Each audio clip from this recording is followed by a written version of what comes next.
Another Briscoe and Ease edition of SportsCenter. It'll be a good one, we promise. Do you want the good news or the bad news? I know you're going to give me the bad. Yeah, because you always start with the bad news. The Lakers are like awful on the road.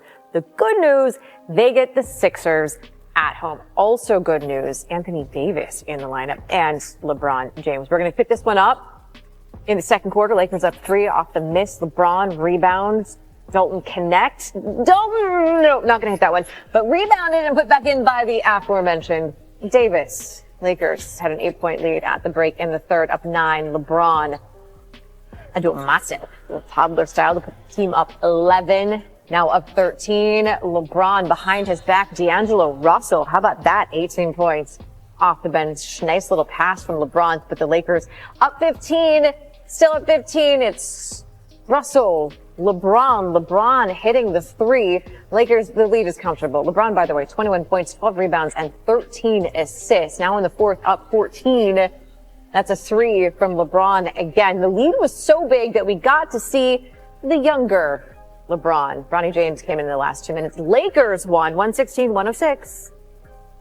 Hey, TL. That's what's up. I have a question for you both, Stephen A. and Shannon. Yes. Which team is concerning you the most? Your Lakers or your Knicks? Good question. Well, I think you should be more concerned about the Lakers. That's my You talking about your own team. Don't worry about my team. I'm just saying. She asked the question. Here's the deal. We knew the Knicks were going to have a rough first month because you traded for Karl Anthony Towns. No, you didn't. Yes, you did. Yes, you did. You traded for Karl Anthony Towns. You traded for Mikal Bridges. You gave up about 5 picks. You gave up Julius Randle and Dante DiVincenzo. So it's going to take about a month. But we still expect to be a top 3 seed in the Eastern Conference. We're going to do our thing. The Los Angeles Lakers, you see how loaded the West is? And LeBron is going to be 40, okay? And Anthony Davis don't have much help. And D'Angelo Russell and those brothers, JJ got to get into them and find a way to peel something out of them. It's a question mark right now. The Lakers started off 3-0, but, you know, they've struggled as of late, and I'll say they will continue to struggle. That was a phenomenal question, by the way. But I'm more concerned about the Lakers because the bench. What I don't understand is that they brought the same cast back from last year and expect the bench to get better. How? It's the same players. And the bench was a problem last year. Anthony Davis is playing out of his mind. LeBron is Bron. Even at 40, giving him 39. The second greatest player in the history of basketball. Ever play the second greatest player if you ever in the breathe history and dribble of the basketball, LeBron James is the greatest. Michael Jordan. No, he's not. Michael Jordan. Don't you let him Goat man. contaminate your thoughts about history. LeBron James is number 2 on the Mount Rushmore. He is number 2 all-time. Absolutely phenomenal. But he is not Michael Jordan. Mount Rushmore, the first head is Go James. No, please. Everybody know that. Everybody know You that. really want to do that right now?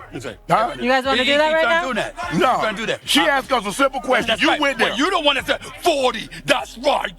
Giving you 39. Whatever. Did he give you 39? Okay. Did he give you 39? Y'all sound like a bunch of disgruntled uncles at a cookout. Yeah. Stop. Because he wrong. Well, who's right, King? Don't bring me into this. I'm That's here for the food. Really? Thank you so much. Appreciate Here you. for Great the question. All right, potato next we have Ellie Gay.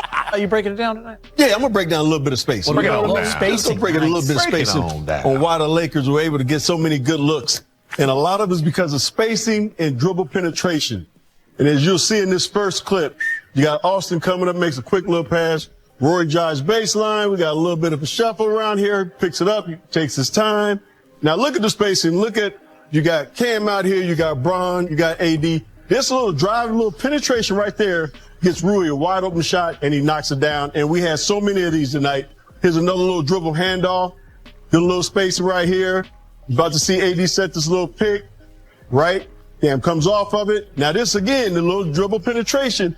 D'Lo stays out there above the 3-point line, which always has these guys have to sink in a little bit. And that little spacing, little pump fake, let the man fly by, boom, knock him down. And that spacing was there all night, like I said. AR with the screen. And again, this little dribble penetration, Paul George has to help just a tiny bit. And at that time, the way AR was shooting it, that's all he needed. Again, he caught the ball and shot it in rhythm so much tonight that the game looked so much easier. And if we can continue to have that space with a little dribble penetration, we'll get so many wide open shots. Sure. Scott. Byron, you know Yes. what? Yes. Had a little pizza before the post game. Oh, that pizza got me ready. Got fueled up. I'm ready for it now. Pep in the step. Big game. Let's talk a little Austin Reeves. Just, not just his performance, but really the year he's having so far. He's thriving. To me, he's the candidate for most improved player. I don't know if you can get that as a start or not, but just in general, to me, he's just gotten better. He had that experience with the USA team a couple of years ago. I think that helped him, really grow and realize that, he's arrived. And so, smart player, I will always say over and over, when you have 4 years of college, you get all the drill work, you get all the practice, and he's a late bloomer. He's a late bloomer, undrafted, and his future is sky's the limit for him. He's a great point guard, great ball handler, savviness, his understanding of the game, and his willingness is a coach's dream. Yeah, and that toughness too. He's got that toughness, man. You gotta love that about AR. Got that toughness. D'Angelo Russell's now speaking with the media. Put to the test very, very early. No, and everything was gravy. And then they hit the road for a 5-game trip, and that's where things fell apart. They dropped 4 out of 5.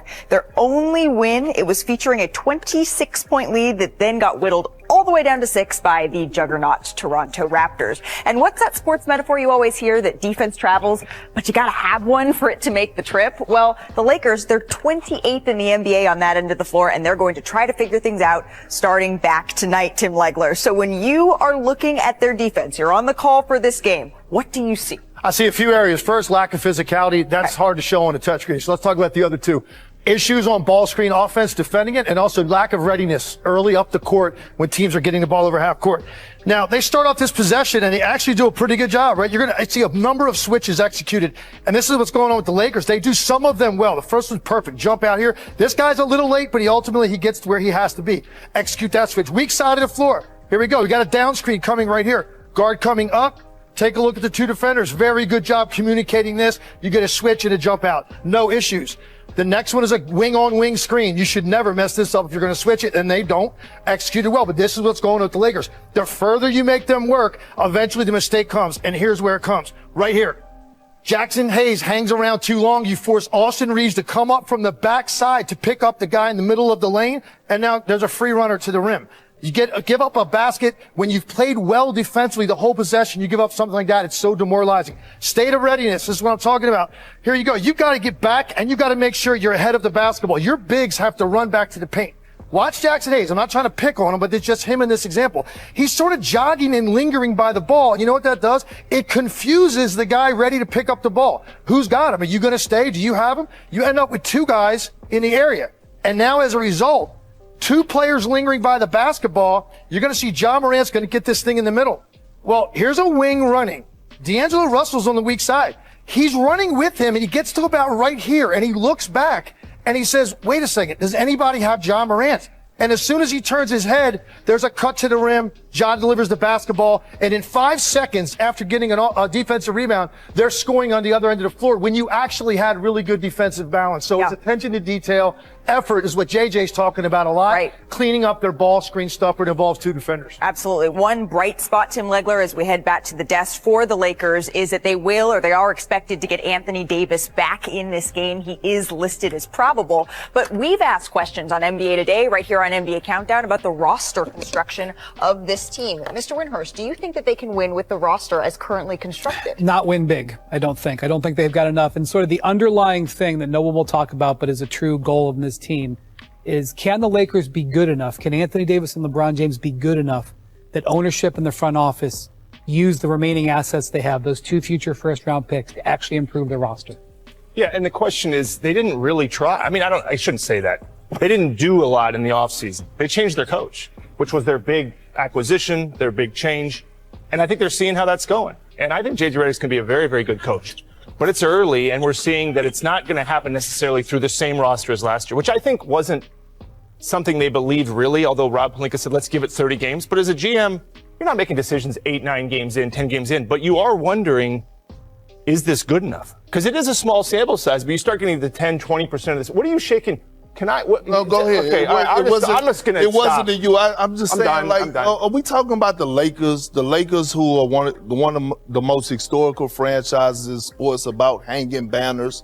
And we're talking about basically LeBron James and Anthony Davis auditioning to the front office to show them that they want to actually go out and win a title. Right now, Jeannie Buss and Rob Pelinka are using Anthony Davis and LeBron James for ticket sales and jersey sales, because ain't nowhere in hell you don't go out and make moves this offseason, and especially watching what both of those guys did in the Olympics. LeBron James, didn't he win the MVP?